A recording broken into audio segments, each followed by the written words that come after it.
Welcome back to Insight Builder channel. Master the engine of Python: loops, control statements, and functions. The problem solved by the trio. Data stays inside a file or a device or a sensor. We have to make the data move from that source to a destination, and the destination has to be correct, and the correct data has to go to the destination. All these complicated aspects work together. The act of moving the data depends on the decisions and the actions we take. Think about it. Anytime you take any data from your file, it could be a simple Excel file also, you will check the data first, you will do some kind of filtering, and then take the data and move it to another place. You are going to use the same concept with Python. In Python, there are Boolean nature of variables. What that means is the variables can themselves act as conditions. Repetition using the data structures, meaning you can use the data structure itself to create a kind of a loop or a repetition. We will see that how it works. We will use functions extensively. Once you cross this video, you will be using functions inside out. For everything that you are going to write, you will start using functions. And then you can make on the loop decision, meaning that whenever you are making a loop of any data structure or even a simple process, you can use decision making inside the loop itself. It is very simple. So we know the problem, and we know how we want to solve the problem by using decision actions. But how Python solves it? Python solves it using, for data movement, it uses for loop. For maintaining the correct decision or destination, it uses if, else, and elif statements. And for doing the same thing multiple times, it uses loops along with functions. So that is how it solves them. And that is the reason why, after a lot of thought process, I had put all these three together in a single presentation. This video will be a little bit longer than the rest of the video. However, it is worth it. It will be much longer, because we are going to bring together three different important aspects in one single video. So you will see how it moves on. So let us come to the next slide. The entire process of moving the data is controlled by the switches and the motors. Think about it. In a real life, if you want to move something from one place to another place, even if it is assume that it is Amazon warehouse, how will they be moving the boxes? So there will be a function. There will be a function that is doing some kind of picking and placing, and then there will be a conveyor that is moving, and finally there will be a destination, a bucket, where the boxes fall, and from there the boxes move to your destination, that is your house. But in the middle, there is a big system sitting, and it is checking some kind of conditions, and then it is doing a if, else, and elif kind of a loop to see where this box has to go, which bucket the box has to go. And finally there is an action. This particular mission that you see in the middle creates an action. It presses button or moves the joystick, does whatever it takes to move the box to the right destination. This is what you are going to do in data engineering, or in case of even a simple Python program. What you are planning to do is that you have to take some kind of a condition, check it, and then take some kind of an action. So let us come to the use cases. What is the use case of a control statement? Simply to check a condition, whether the temperature is greater than or less than a value, or whether there is a variable available. So if you want to check whether a file is already available, then take an action. We want to filter. There is a huge amount of data coming in, and we want to filter only certain type of data, or data that has certain level of threshold in, say for an example, the price of the purchase, and selectively modifying. So this is one of the core aspects of functions. What happens is you can actually use the control statement, filter the data, and then on the filtered data you can do some modification. All these things are compute intensive. Coming to the loops. Reading and writing data from any kind of data structure is going to be done through loops. We have already seen that. In the last video, even to read a simple file, you saw that using the read lines method, we can loop through the various lines. In case of functions, what happens in case of functions is we are going to group a series of actions that we do it again and again inside a script.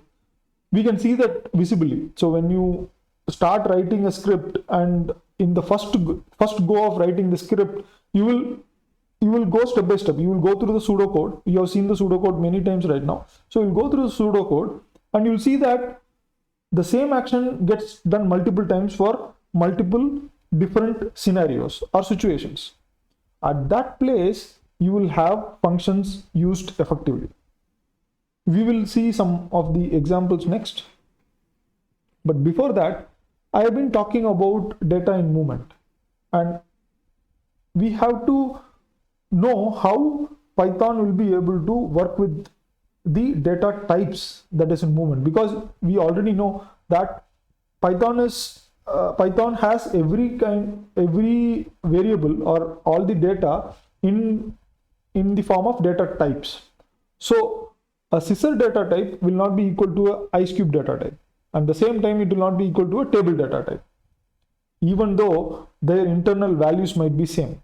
So scissor might have a length of 10 centimeter, ice cube also might have a length of 10 centimeter, and table might have a length of 10 centimeter. But still, all these three are not same. This not equal to is the condition that it checks. Next, look at this series of cubes here, and you see this cube is upside down. Again, this list has one cube that is out of sync. When Python is looping through this list of values, once it comes to this particular cube, it can do a different action. This is what I was telling about on the loop decision making. So when it finds something wrong or finds something different, basically, there is no right or wrong in computer science, basically. There is either one condition or the other condition, if, else, or elif. And finally, the more complicated data. You see that the table has an ice cube set on top of it, and here ice cube has scissor on top of it, but rest of all the ice cubes have fruits. Like this, when the data contains some anomalies, Python can be programmed to detect them very, very easily. So that is the benefit of working with Python. When you look at this example, you can see that in the physical world itself, we can use Python in varied locations. That is how powerful Python can be with these three: control statement, loops, and function. But all the three have to act together to solve most of the problems. First and foremost, we will start with if, else, and elif. The most simplest idea: you take two variables, x equal to 10 and y equal to 567. We just tell to Python interpreter that check whether x is greater than y. If it is greater than, print x. Then come to the next set. The same thing, x and y are the same value, but this time what you are going to say that if x is greater than y, print x, or else print y. You know what will happen between these two? In the second version, you will get the printed value of 567. But in the first one, there will be no reply at all. So you will not know, you will just know that x was lesser than y, but you cannot find out what was the value of x. In the same way, or you cannot find the value of y also. So you can just know whether x or y, what was the situation of x or y. So here the data of the variables were kept secret. by the way we use the if statement, the data was kept secret. But in this case, we actually showed the data.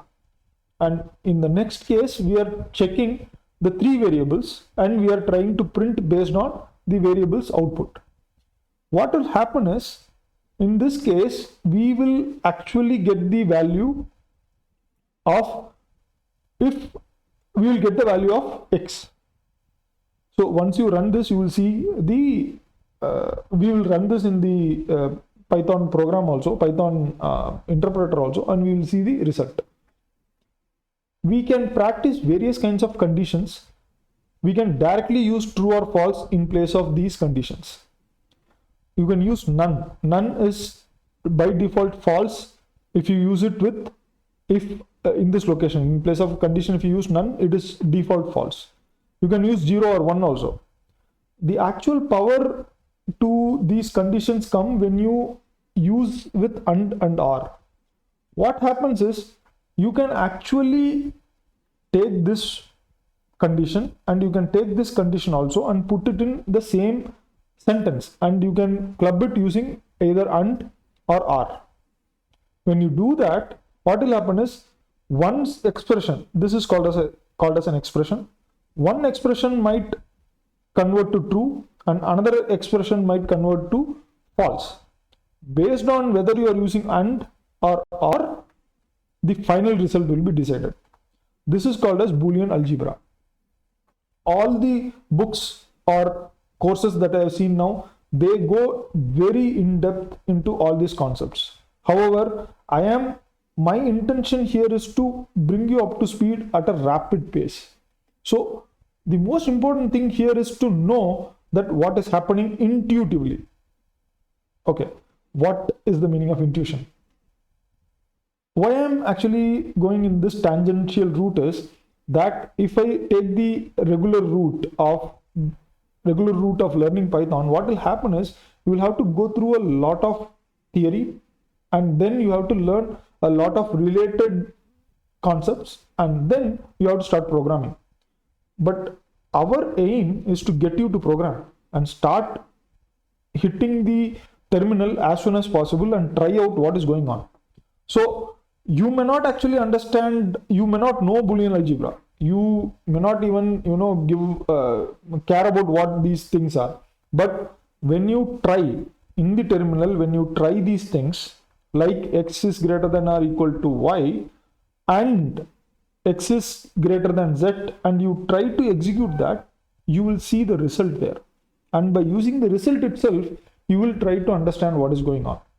This is not how most of them teach. However, I prefer that this route will be much more fruitful for us, not only to understand the programming language, but also to solve our problem. That is, our problem is to come up to speed in Python as soon as possible.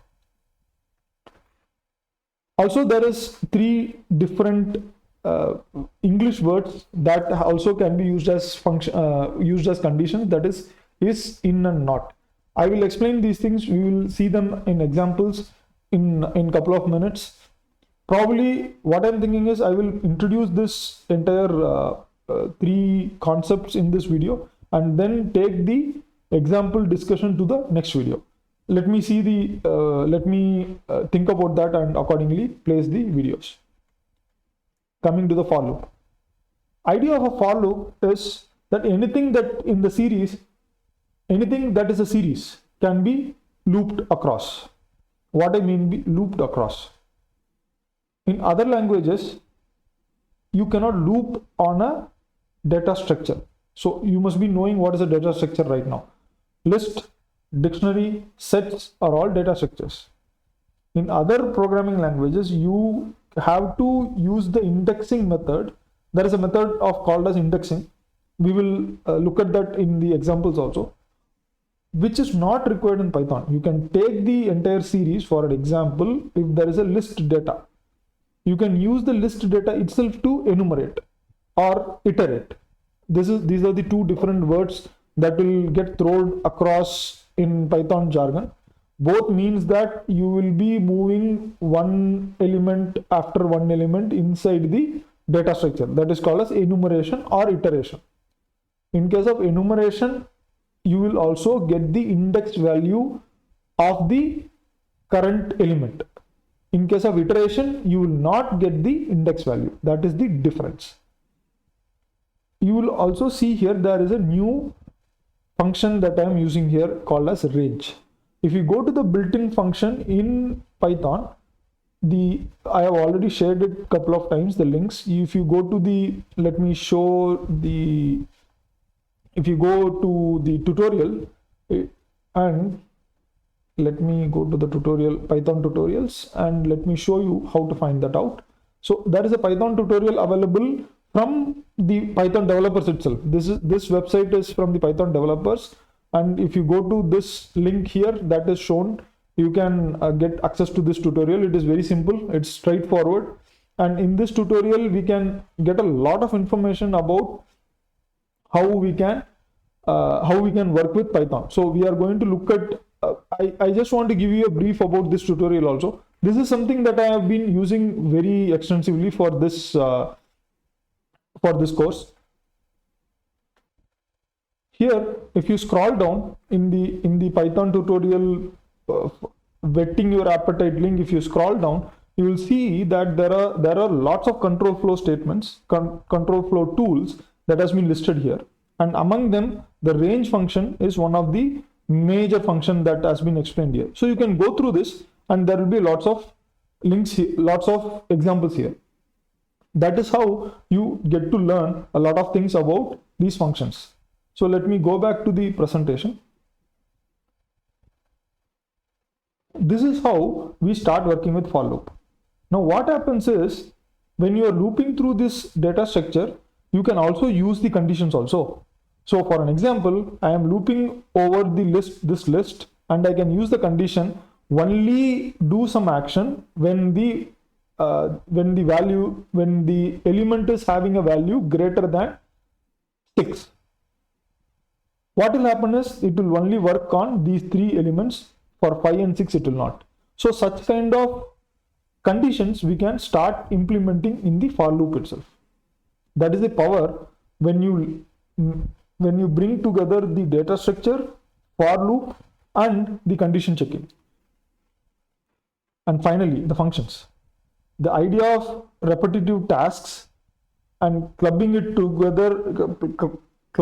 together in one keyword, like calc underscore area underscore rec, you are clubbing them together into one keyword, and then if you use that keyword and then give a value to it, it will return the calculation.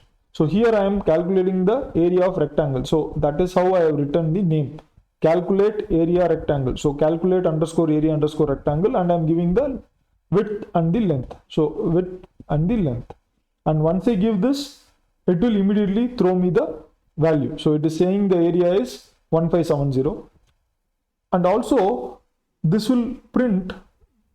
That's huge because I have included the condition checking also inside the function. You can see that right now the calculation, then condition checking, and then it is returning the value. All these things are done by simply using a single sentence, single function call. This is called as function call. Once you do this, the value is also stored in the area variable. The area variable will have 1570 right now. This is one kind of function. There is another kind of function which is shown here that does not return a value. This one returns a value, but this one does not. So here is a very funny function which says who am I, and it is asking for a name. And inside, if the name is equal to human, then it will reply, it will directly print you are a human. And if you put something else like grrr, it will say maybe an animal. But whatever you are going to put here, the variable u will not contain anything, it will contain none. In Python, none is equal to having nothing. So when you cannot actually assign 0 to variable u, because 0 is also a value in programming language. Only none has no existence of this variable. So that is a different way of thinking. So none means that there is no value attached to this variable. So you can just think in that way. Okay, so that was a very fast introduction. In 20 minutes, I am introducing all the major, very important topics. I mean, this is crazy. If someone who is teaching Python looks at this, they will say, okay, introducing control statement, loops and functions itself is going to take minimum to minimum 3 to 4 hours just to teach. However, what we are doing right now is I have introduced you to the important concepts, important ideas that you will use regularly in, for an example, you will be using if, else, if, elif regularly in your programming. You will use for loop extensively. Believe me, without for loop, Python will not exist. That is how powerful for loop is. And then functions. Every program that you write will be refactored. There is a concept called as refactoring. So if you write a very big program, the program is split into small functions, and then you will be building the program again using those functions. This is called as refactoring. It is one of the powerful ways of reducing errors in programs. We will go through that as we improve our experience with Python. At this moment, I just want to give you an overall picture. So now it comes to this point that you need to practice. First step is to at least write 25 functions and some 250 conditions. That is the first step you have to do. Second, you have to read a lot of code written by other programmers. This is something that changes your way of looking at your own programming. If you go to Stack Overflow, if you go to any of the books or any of the websites where they have given you tutorials, they will be giving you the code along with the explanation that they are giving. Once you go through the code, ensure that you are able to understand what they have written. They might have written comments or they may not have written comments. But once you read the code, you should be able to grasp what the code does. With whatever we have learned right now, most of the code you will be able to understand. If it is having classes and if it is pulling in some important objects, you might have to do some research, but most of the code you will be able to understand. Basic, at least intermediate to basic code, you will be able to understand if you have gone through all the videos in this playlist till now. If you don't understand what to do, the easiest thing you have to do is just take that code, go to your command prompt, open the Python terminal and run the program, run the code, part of the code that you don't understand, and see what happens. That is how you learn. So for an example, I will go here, I will take this. Okay, let us take an example. I will go to the terminal right now.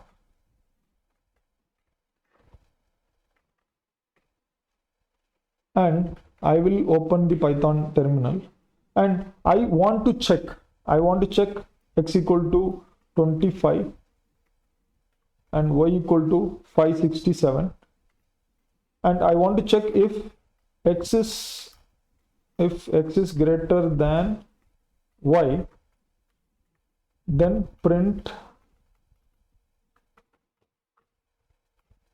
x. Okay, if x is greater than y, then print x. So I am telling this, and what result you will expect. You might not be able to understand it immediately and you want to check it. If you see, you will not get any reply, because what we are doing here is that if x is greater than y, then only this print will be executed, or else this entire statement the print will not get executed. Let us look the opposite way. If x is less than y, I am saying that print x. Now you will see the value of x gets printed. So when the condition is true, then the statement below the if statement works. If the condition is false, then the statement below will not execute. Now let us go one step higher and let us define a function. So I am saying define a function area calc rectangle, and I am saying width and length and I am going to define it as width area equal to width multiplied by length, and then I will say if area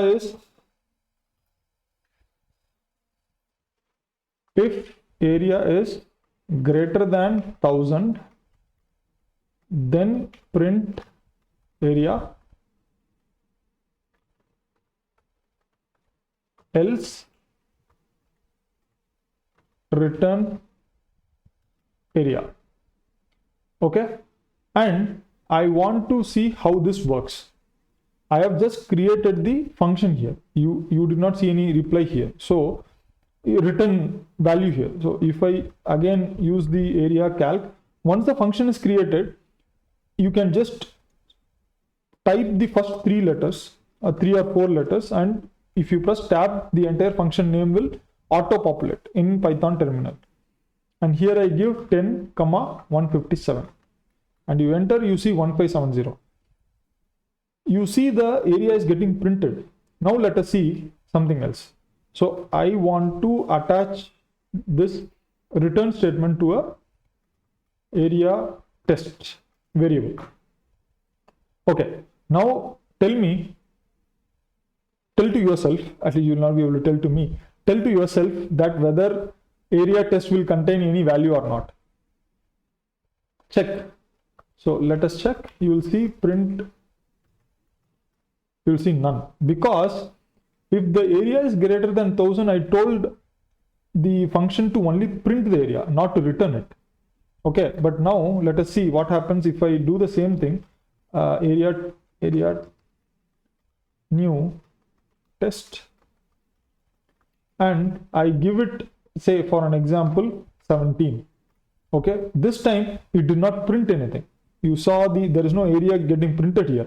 But if you go and print area new test, and you will see 170. So here the value is getting returned. So this is how you experiment with the code that is already outside in the world. As you saw, I made up the code as I went. This kind of experience comes with lots of practice. So I would really request that take this as a example in how you should be able to type the program and test it then and there. Writing the functions, writing the conditions that you have seen here. Let me go back to the presentation. Writing the functions, writing the conditions that you have seen here is one of the minimum requirement as we go for the next two important topics. That is to create objects, that is classes and templates, that we have been talking all along for this course till now. And second is when you are going to use test-driven development. Test-driven development is completely dependent upon how you use functions and how you use control statements and loops. So please ensure that you need to practice. Okay, coming back to the question of practice. Here there is a question of practice, but how? There are three ways.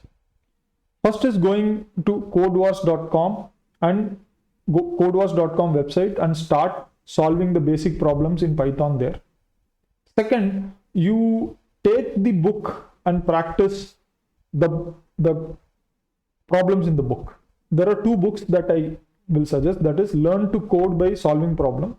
That is one of the No Starch Press book. The second is Learn Python the Hard Way. In the second book, I especially want you to work on the conditionals and the function chapters. What this will do is it will actually give you more confidence in working on problem solving with Python.